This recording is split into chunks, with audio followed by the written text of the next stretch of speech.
Yes, sir, y'all. It is officially the One More Day episode. Listen, y'all, tomorrow, Tennessee laces the cleats up. They throw the smoky gray. You see the smoky gray tee I got on. They put the smoky grays on, and we go and kick some mocktail. Not like a cocktail like you're drinking. We kick some mocktail tomorrow. But today, we got a loaded show, y'all, from top to bottom. It is completely loaded. We got pump the gas, hit the brakes. We got keys to victory. We got final score predictions. We got the college football pick'ems. We're going to talk about some games from this week that we think, hey, this is what this is going to end up being. But then lastly, obviously, or not lastly, but first today, in the first part of today's show, we're going to talk all about what just happened on Thursday on Rocky Top. Danny White got the bag. What does this mean for Tennessee? What does this mean for all programs in the SEC?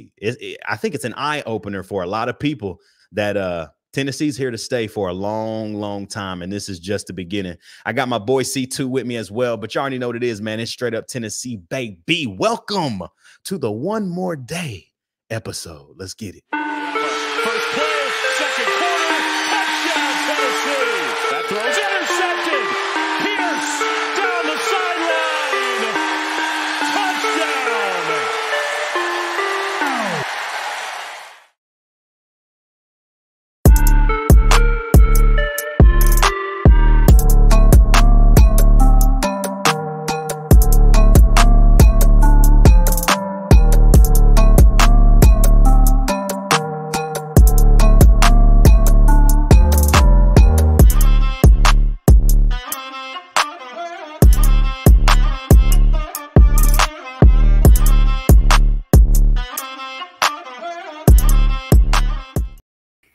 What's good, everybody? It's your boy Ruck in the building, joined by my guy C2. What's up with you, boy?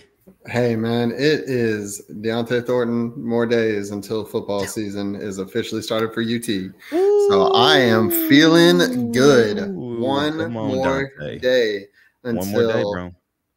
We unleash this new deep team on the world.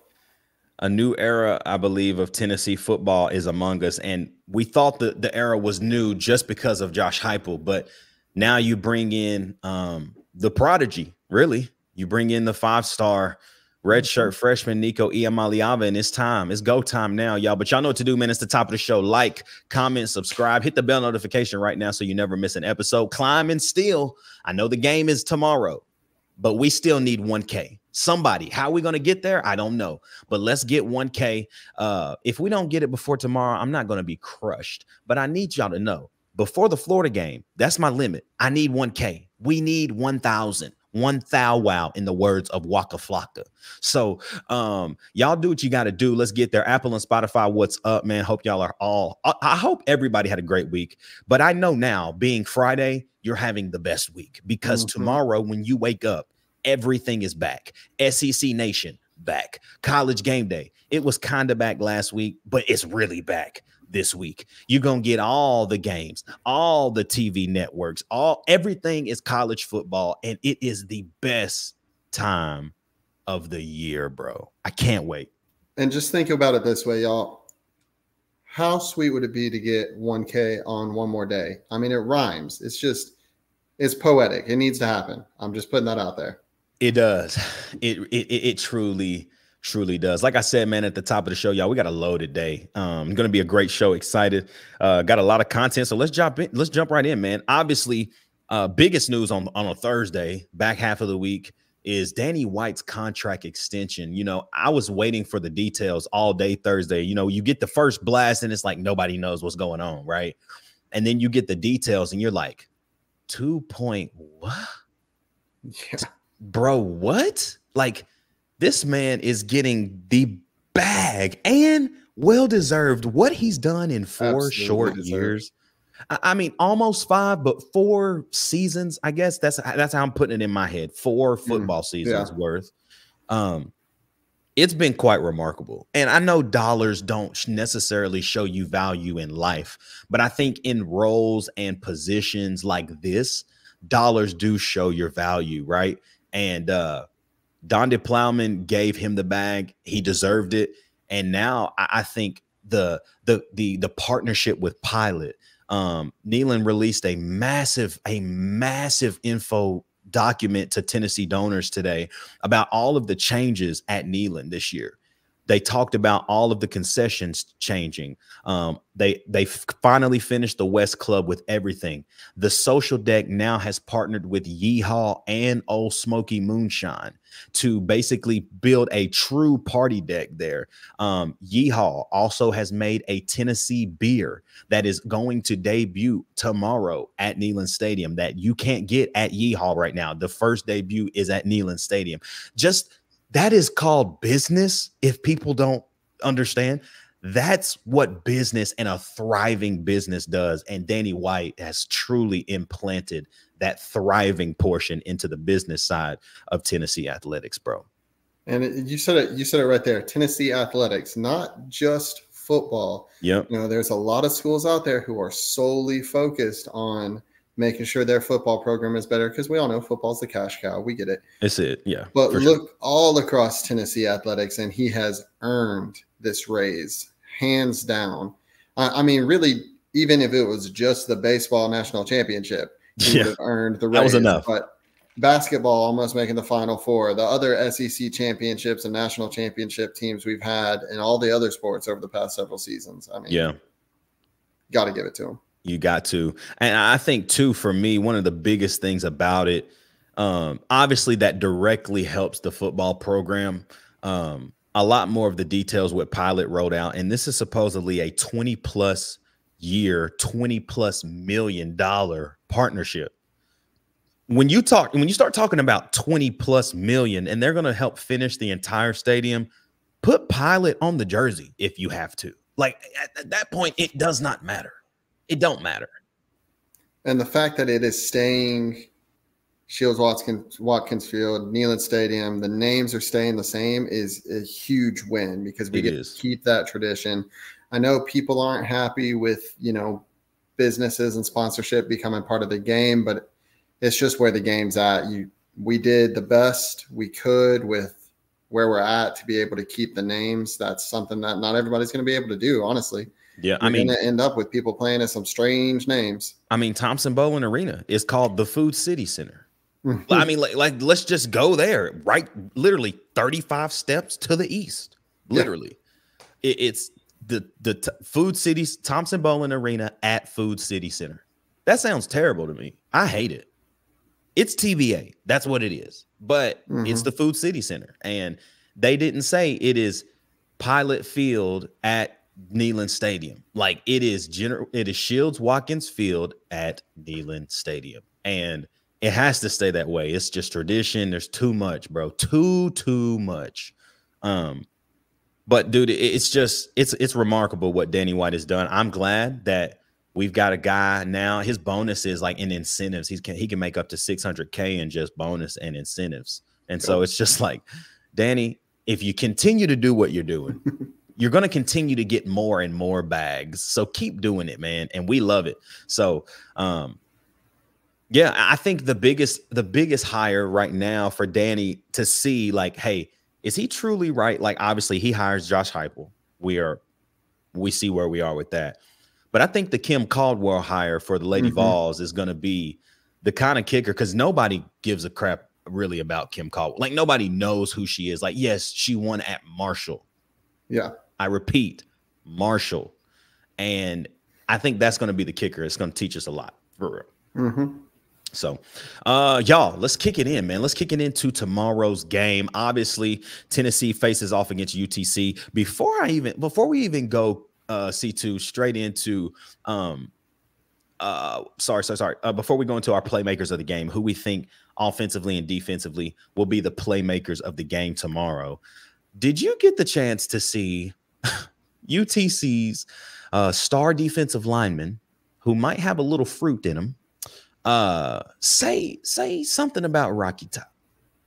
Did you get to see it? I did, yes. I know exactly what for everybody that did not get to see it, and if you're listening on Apple or Spotify, That's cool. But everybody watching on YouTube, I got a treat for you. Just watch this. I'm tired of Rocky Top. I'm tired of Rocky Top. That's the only thing I'm not looking forward to is listening to Rocky Top. Other than that, I'm ready. I'm ready to play. I'm ready to go have fun. But Rocky Top, I'm tired of hearing it already. I mean, you about to hear it. I get it because you're gonna hear it about 30 times. Yeah. I get it. You're gonna hear it a lot. A lot. I'm tired of hearing Rocky Top. I'm just tired of hearing Rocky Top. I'm like, dude, listen. Half of the players on your team want to play for Rocky Top. You might not be one of them, but half your teammates, they want to be Tennessee. They want to be on this roster. And if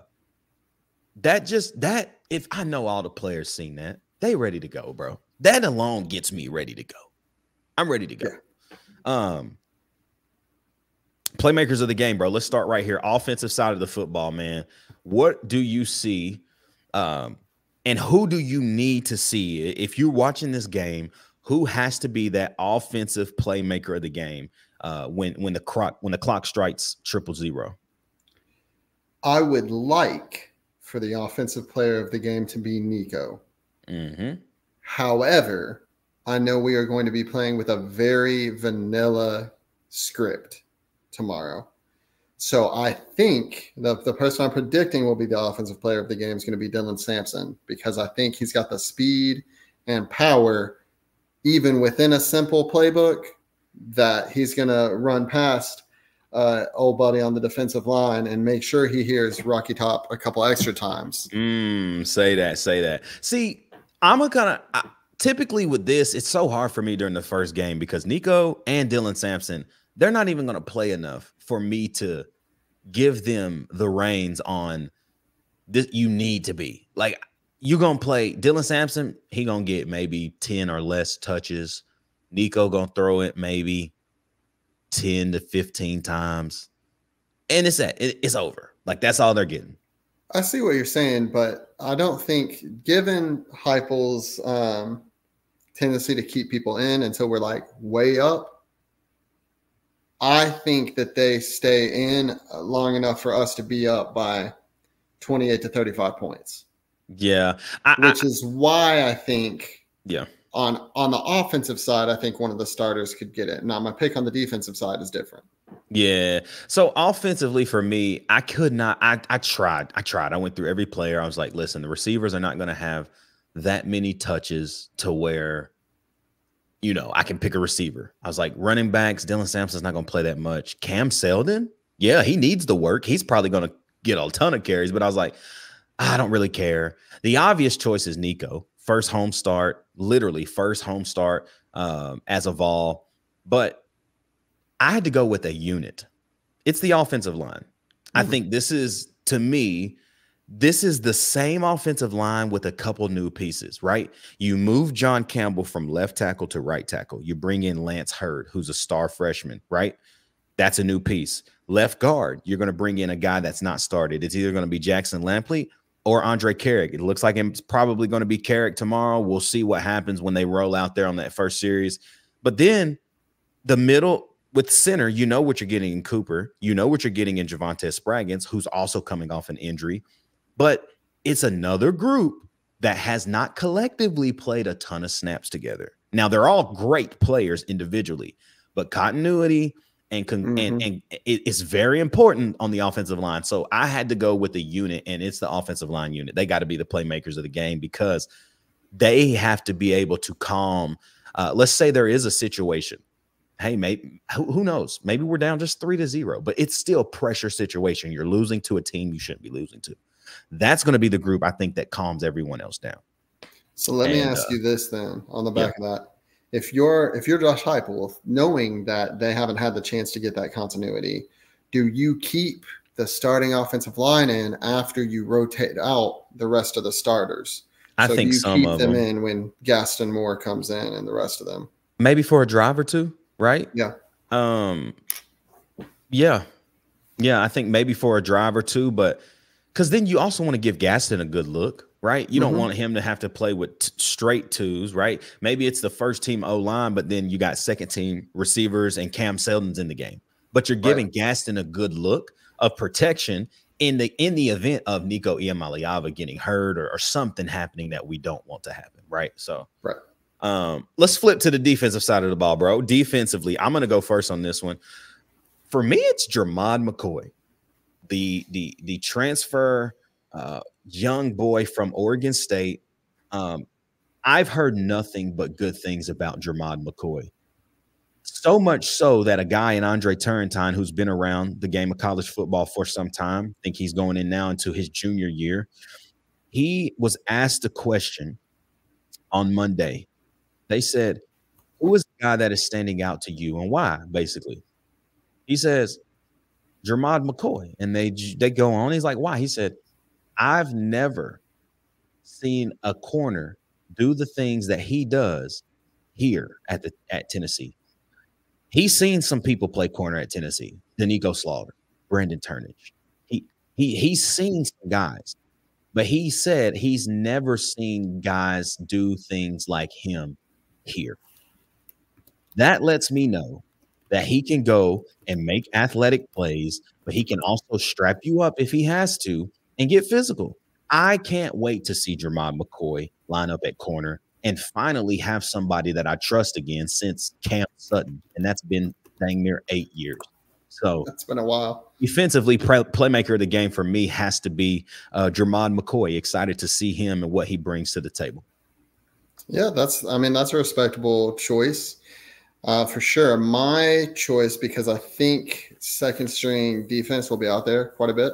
Yeah. And eventually we'll rotate into third string. I think we could see Joshua Josephs coming in with a lot of sacks. I think it's so crazy that he is the second string at that position. Obviously, I know they're going to be rotating a lot, but there's so many oars, bro. I hate it. There are 35 oars on that depth chart, bro. I know.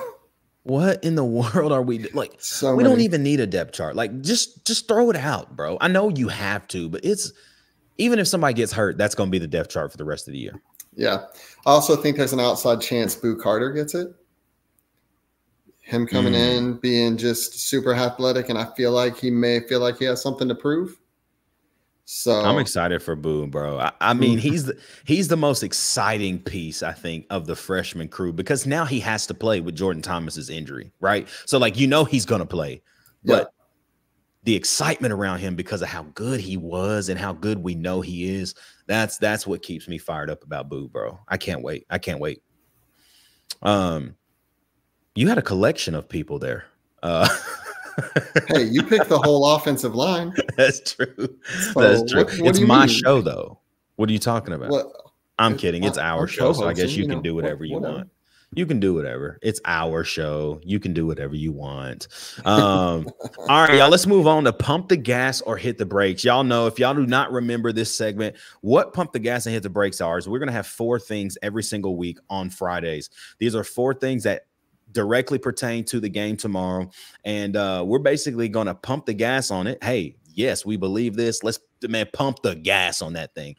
And if it sounds a little suspect, we're going to hit the brakes, but we're also going to tell you why. And so C2 has not seen these actually. Next week, we'll get fan submissions ahead of the NC State game. So everybody, all the straight up Tennessee family, we're going to need your help. Send in those pump the gas, hit the brakes comments. And we'll answer them. If we get more than 4, we'll answer them all. Whatever you have, just bring them. So first thing, pump the gas or hit the brakes, C2. Tennessee scores a special teams touchdown. Pump the gas or hit the brakes. Pump the gas. Ooh, I think we could see a return. With as often as I expect UTC to be punting it, there's going to be a decent chance for a punt return touchdown. Yeah, I'm pumping the gas as well on that one. I just feel like we're going to have an opportunity, whether it's a kickoff or something, like something's going to happen. A block punt, that's a special teams touchdown, right? Like it's true. Something's going to happen. And I think it's going to happen early in the game as a momentum boost, like for us. And it's just going to be that thing that takes Tennessee off. So, yeah, I'd that's love cool. for it to be opening kickoff. Oh, bro, kick it. Yes. Pump the gas or hit the brakes. The Tennessee defense has an interception. You know, I don't think I could argue that Boo Carter would be one of my potential players of the game and not pump the gas on this because he's probably not going to be that high up in that conversation unless he has a pick. Yeah. Yeah. I'm actually hitting the brakes. We've struggled. One interception. I know. This is a prove it to me type answer. Okay. That's fair. We have struggled to get interceptions. We have struggled to force turnovers in general. Tim Banks is a high risk, high reward defense, and I love it. We send hella blitzes and we get to the quarterback at ease. Like, we get there, but they've never turned into like big picks or pick sixes or like anything nuts. Like, the most remarkable Tim Banks defensive play I can remember is Kentucky in 2022 when Donico Slaughter absolutely obliterated Dane Key across the middle on the slant. Jawan Mitchell picks it off and runs it back. Like, that's the type of stuff I need all year. I need it like, that is what we need. And it's proved me. It's a show me thing. Like, I know what we have, but what we have, Jermon McCoy and Ricky Gibson and Andre Turrentine and Will Brooks and Jacoby Thomas and Bukar, none of it's proven. So I can't say that the Tennessee defense grabs a pick yet. Now, if we have something crazy next week and somebody submits something wild and we go crazy tomorrow, might have a different answer. But right now I'm hitting the brakes, man. I don't think we can do it. It's not been proven yet. So pump the gas or hit the brakes, man. A Tennessee running back scores the first touchdown tomorrow. I'm going to go first on this one. This is the hardest one to answer because it's so situational, right? Like, Josh Heupel said at Vol Calls on Wednesday that the offensive playbook is wide open. He did not say that last year. I don't care what anybody says. Yet all he ever said about Joe was that he has good command of the offense. Never said that we cut him loose. He said on Vol Calls that the offensive playbook is wide open and they have pretty much cut Nico Iamaleava loose. But this comment is so hard because we're not an air raid offense, but I think we're going to be able to stretch the field. But I do think a running back scores the first touchdown, so I'm going to pump the gas. I'm going to hit the brakes. Okay. Even though I do realize this could also include a pass to a running back. Either way, I think a running back scores the first touchdown. But I think we score on a deep ball. Bro, that would be amazing. First touchdown. I think that there's no real way to prepare for some of the speed that we're going to have on that with Squirrel out there, with our other receivers out there, and then you're coming into Neyland, first game of the season. Your defense is going to be loud. And one thing that I think is a potential drawback away from home with the helmet communication is instead of relying on hand signals as much, you're relying on them being able to hear what you're saying. And in a situation like Neyland, early in the game, before it quiets down, after we're up by 4 touchdowns, I could see us breaking one deep on a blown coverage. Dylan Sampson scores the first touchdown of the year. That's what I'm going to say. But we'll talk about that in just a second. Anyways, last one right here. Last one. Pump the gas, hit the brakes. Nico Iamaleava throws for 2 or more touchdowns tomorrow.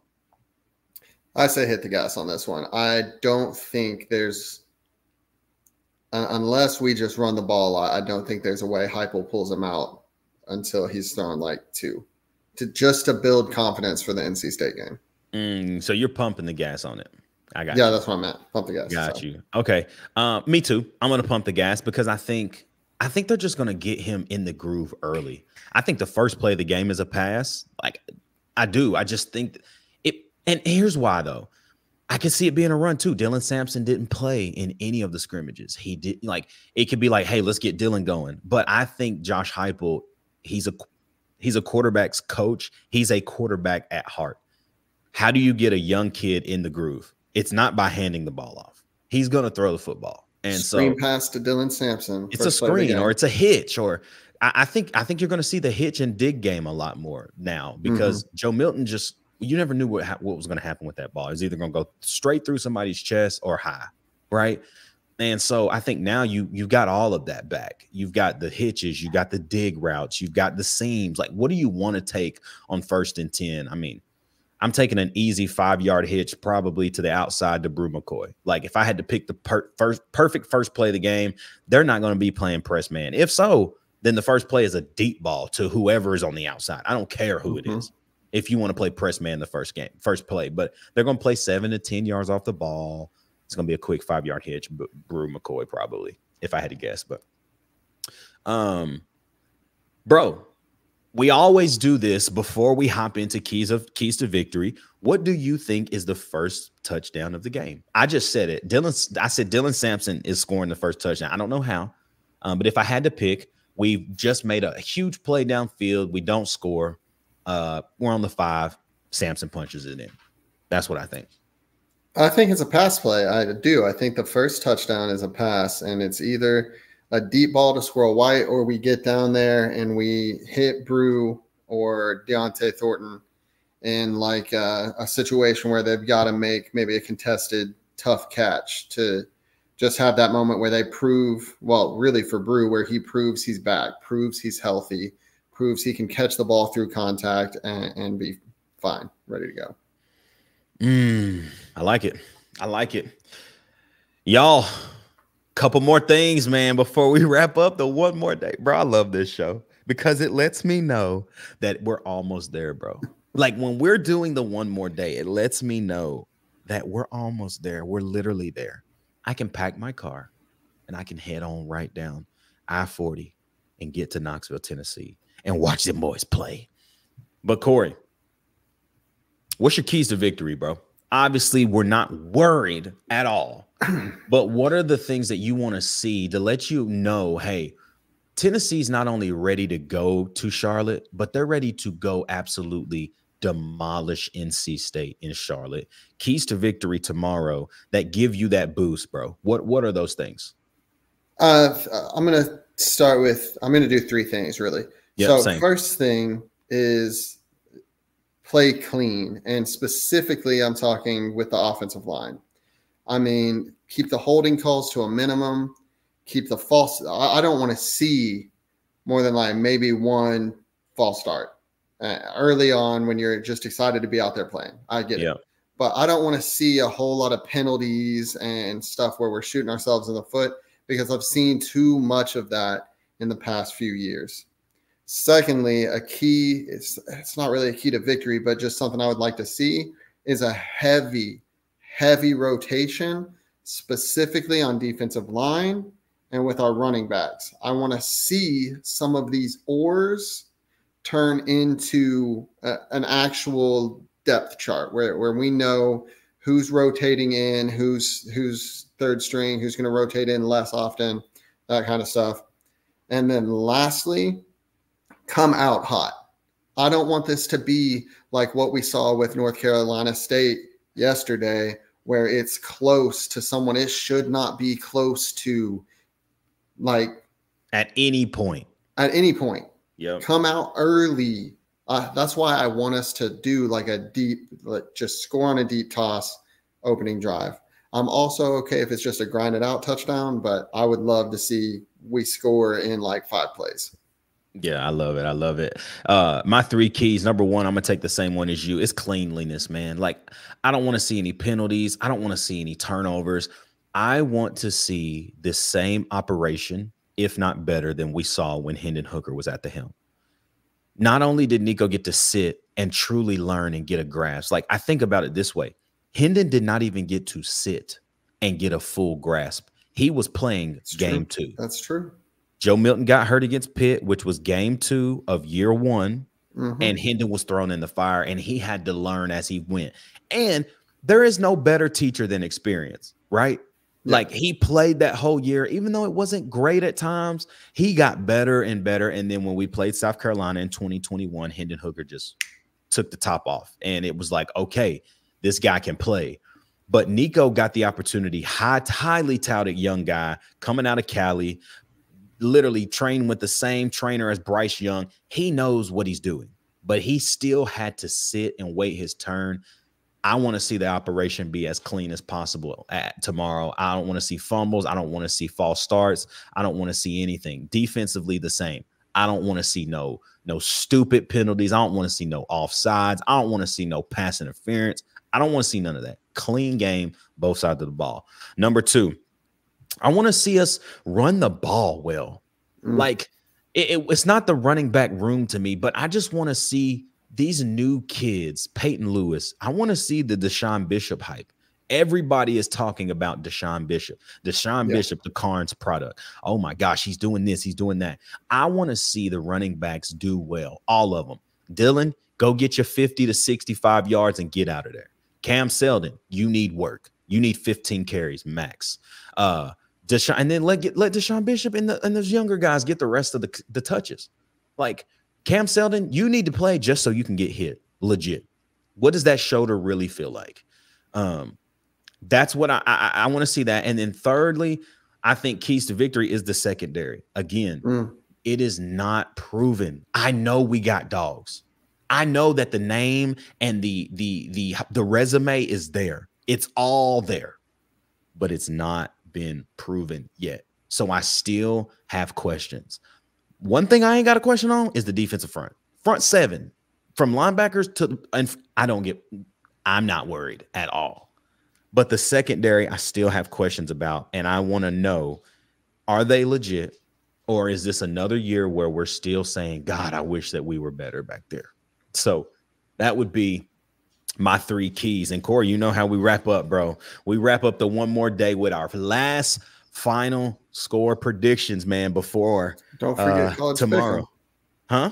Oh, yeah. Let's do that real quick. Man. Let's do that real quick. Goodness.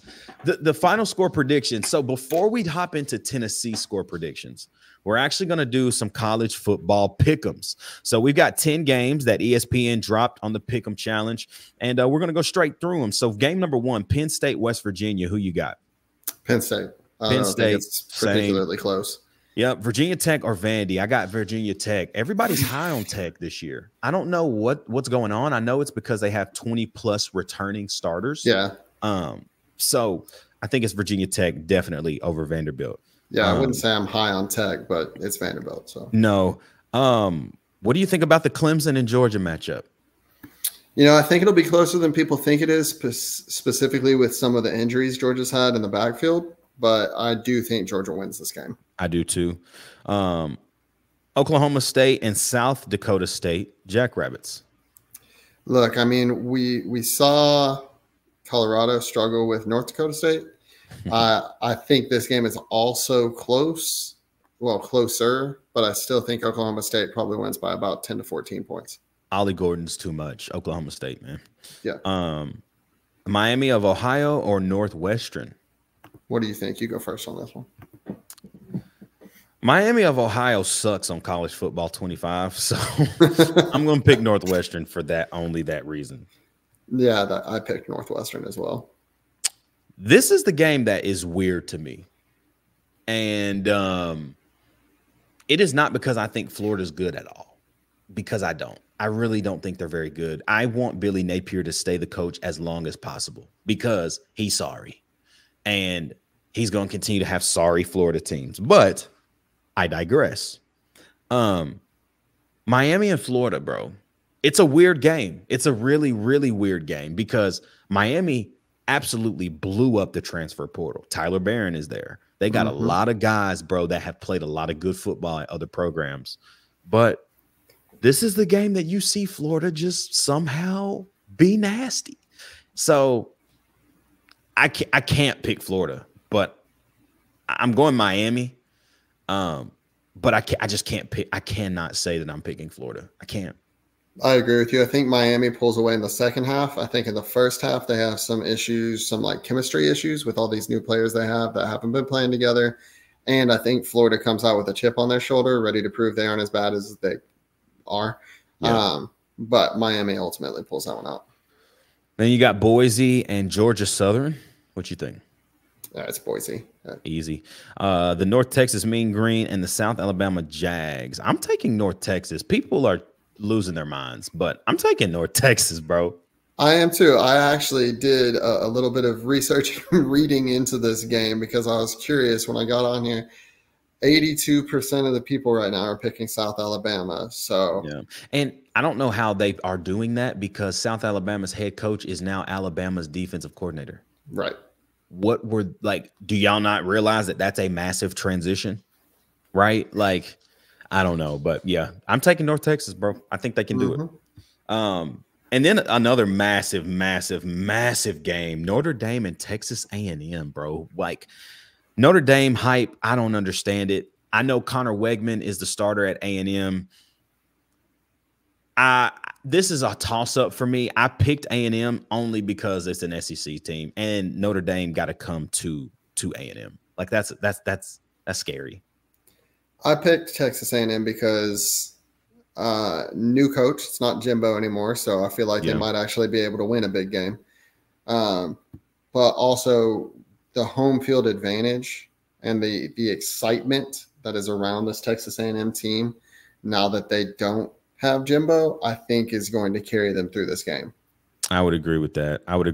And then last but not least, man, on this one, the Wyoming and Arizona State game, who you taking? I took Wyoming. I know that's a little bit of an upset pick in a way, but Wyoming was pretty good last year, kind of under the radar. I think they come into this game and surprise some people. I could see it. I took Arizona State. I just think they're just a little bit better than the media is taking them for. So I'm just glad we disagreed on one. I thought we were going to go all the way down. I know. As for tomorrow, bro, what's your final score for the Tennessee and UTC game? I texted it to y'all earlier, 62-9. I don't think with how deep our defense is that they score a touchdown. I think they get 3 field goals. And I think with how deep our offense is, the scoring doesn't stop until late into the game. Well, I'm going to keep my same score from earlier this week. I believe my final score was 52-3. I wanted a complete tail whooping. And I said 52 because, you know, last year we struggled to score 50.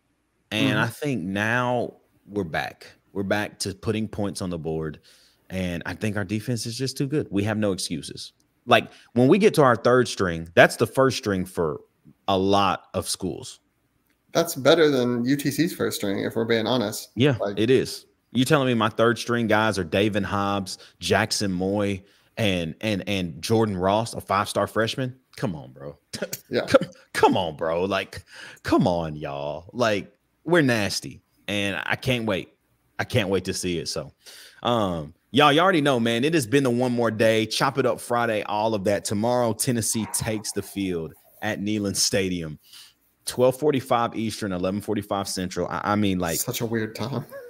It is, but these with the new schedules and the new SEC being on ABC, it's going to be weird. I think you're going to get a lot of 3:30 and 4:30 games, and you're going to get a lot of 6:30 and 7:30 games. So I'm cool with it because guess what? We rolling out there tomorrow, and it's going to be amazing. Yeah. I cannot wait. I cannot wait. You already know what to do, man. Like, comment, subscribe, hit that bell notification right now so you never miss an episode, man. It's going to be an amazing, amazing day. We'll be back on Sunday for our next day show. This is where we're going to recap the game. What did we like? What didn't we like? We'll be live on Sunday, and then obviously we'll be live on Monday as well. But C2, you got anything else, bro, before we wrap? I didn't get to say this earlier in the preseason when you brought it up, but I'm not sure if I'm more excited about the era of Nico or no more Gary Danielson. Oh, it's a toss-up. Both are glorious. Both are glorious. So, y'all, man, for my guy C2, for Turner, for Sale, who were not able to join the one more day tonight. Y'all know it's your boy Ruck in the building. I love y'all. We appreciate you so much. Like, comment, subscribe. Tomorrow, Tennessee plays. Oh my God, tomorrow. Give you chills. Couple tears trying to escape. Before we go. Florida Gator fan. Boy, what you say, boy? You're not a Florida Gator fan? Do you like your life, boy? Do you want to survive today? I just asked you a simple question about Let me tell you something. My name is George Bowie Owens. The acronym of that is GBO. I wake up every freaking morning, drink 2 gallons of ice cold coffee, black, just so I can piss more. I am UT football, boy. So you're a ball fan? All for life. I'm guessing. It's straight up Tennessee, baby. I piss orange, baby. I love y'all. We love y'all, man. We out of here. We'll see you back Sunday live for our next day show for C2. It's your boy Ruckin' the Building. Y'all already know what it is, man. It's straight up Tennessee, baby. We play football tomorrow. Let's go. Yeah.